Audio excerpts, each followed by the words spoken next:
الحمد للہ رب العالمین والصلاة والسلام علی سید الانبیاء والمرسلین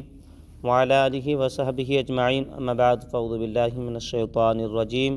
بسم اللہ الرحمن الرحیم۔ پڑھیے الصلاۃ والسلام علیک یا رسول اللہ وعلی آلک واصحابک یا حبیب اللہ صلی اللہ تعالی علیہ وآلہ وسلم۔ سورۃ الاحزاب آیت نمبر 5۔ اعوذ باللہ من الشیطان الرجیم، ادعوهم لآبائهم هو أقسط عند الله فإن لم تعلموا آباءهم فإخوانكم في الدين ومواليكم وليس عليكم جناح فيما أخطأتم به ولكن ما تعمدت قلوبكم وكان الله غفورا رحيما۔ انہیں ان کے حقیقی باپ ہی کہہ کر پکارو، یہ اللہ کے نزدیک زیادہ انصاف کی بات ہے۔ پھر اگر تمہیں ان کے باپ کا علم نہ ہو تو وہ دین میں تمہارے بھائی اور تمہارے دوست ہیں، اور تم پر اس میں کچھ گناہ نہیں جو لا علمی میں غلطی ہوئی، لیکن اس میں گناہ ہے کہ جس کا تمہارے دلوں نے ارادہ کیا، اور اللہ بخشنے والا مہربان ہے۔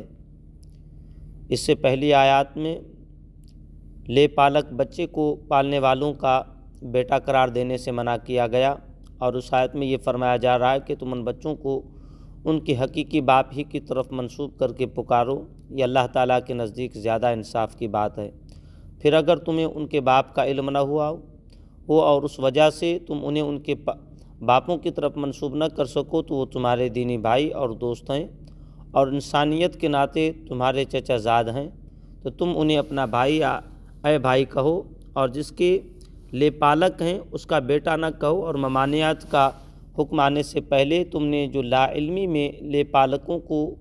ان کے پالنے والوں کا بیٹا کہا اس پر تمہاری گرفت نہ ہوگی۔ البتہ اس صورت میں تم گناہ گار ہوگے جب ممانعت کا حکم آ جانے کے بعد تم جان بوجھ کر لے پالک کو اس کے پالنے والے کا بیٹا کہو۔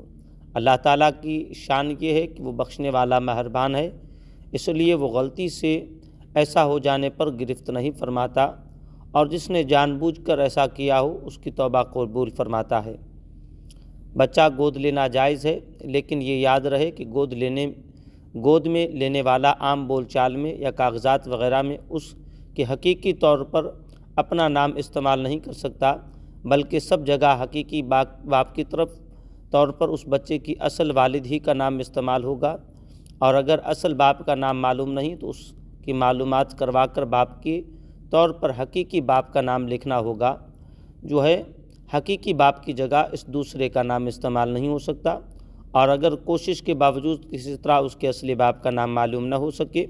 تو گود لینے والا گفتگو میں حقیقی بھائی کے طور پر اپنا نام ہرگز استعمال نہ کرے، اور نہ ہی بچہ اسے حقیقی والد کی طرح اپنا باپ کہے۔ اسی طرح کاغذات وغیرہ میں سرپرست کے کالم میں اپنا نام لکھے، حقیقی والد کے کالم میں ہرگز نہ لکھے۔ اگر جان بوجھ کر خود حقیقی باپ کہے یا لکھے گا تو یہ بھی درج ذیل 2 وعیدوں میں داخل ہے، اس لیے بندے کو چاہیے کہ وہ حقیقی طور پر نہ کہے۔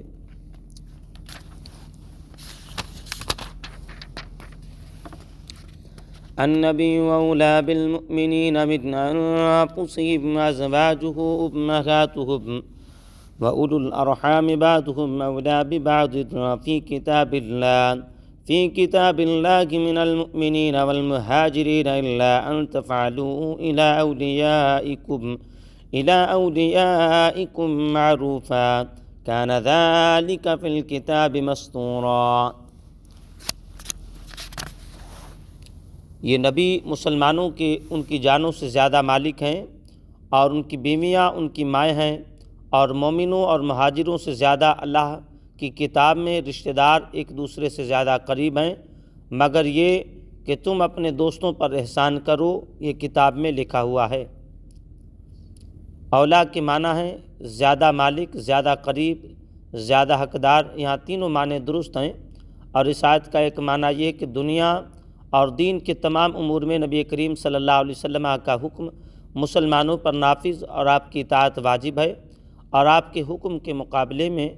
نفس کی خواہش کو ترک کر دینا واجب ہے۔ دوسرا معنی یہ ہے کہ نبی کریم صلی اللہ علیہ وسلم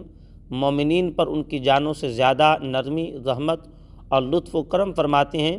اور انہیں سب سے زیادہ نفع پہنچانے والے ہیں، جیسا کہ ایک اور مقام پر اللہ تعالیٰ ارشاد فرماتا ہے بالمؤمنین رؤوف الرحیم، مسلمانوں پر بہت زیادہ مہربان اور رحمت فرمانے والے ہیں۔ اور حضرت ابو ہریرہ رضی اللہ تعالیٰ عنہ سے روایت ہے سید المرسلین صلی اللہ علیہ وسلم نے ارشاد فرمایا میری مثال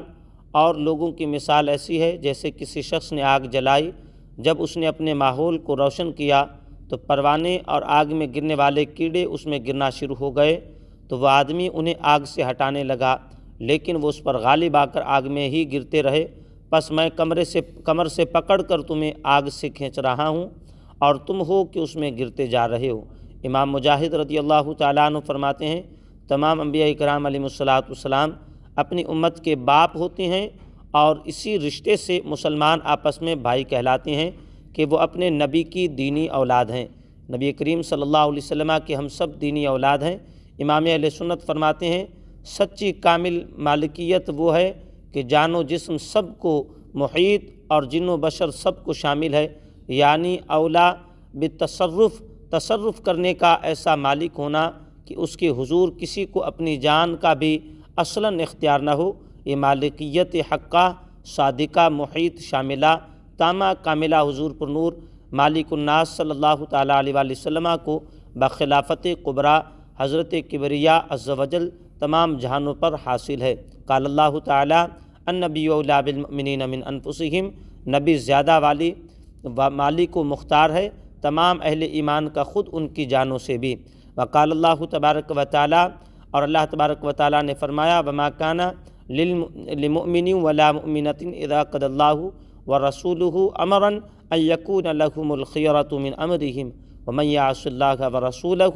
فقد ضل ضلالا مبینا۔ نہیں پہنچتا کسی مسلمان مرد نہ کسی مسلمان عورت کو جب حکم کر دیں اللہ اور اس کے رسول کسی بات کا کہ انہیں کچھ اختیار رہے اپنی جانوں کا، اور جو حکم نہ مانے اللہ اور رسول کا تو وہ سری گمراہ ہوا۔ رسول اللہ صلی اللہ علیہ وسلم نے فرماتے ہیں انا اولیٰ بالمؤمنین من انفسہم، میں زیادہ والی و مالک و مختار ہوں تمام اہل ایمان کا خود ان کی جانوں سے بھی۔ مسلمانوں پر جو حقوق ہیں انہیں ادا کرنے کے حوالے سے دوسرے مسلمانوں کے مقابلے میں رسول کریم صلی اللہ علیہ وسلم زیادہ قریب ہیں، چنانچہ حضرت ابو ہریرہ رضی اللہ تعالیٰ عنہ سے روایت ہے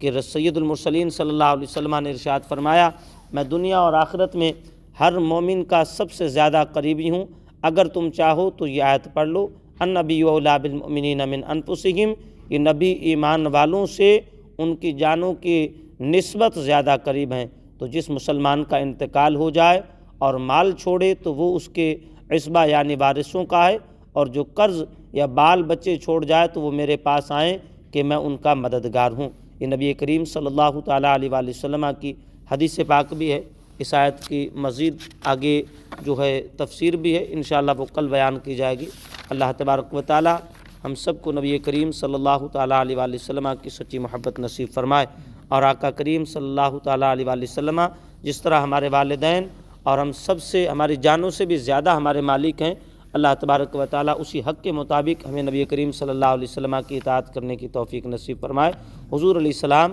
ہم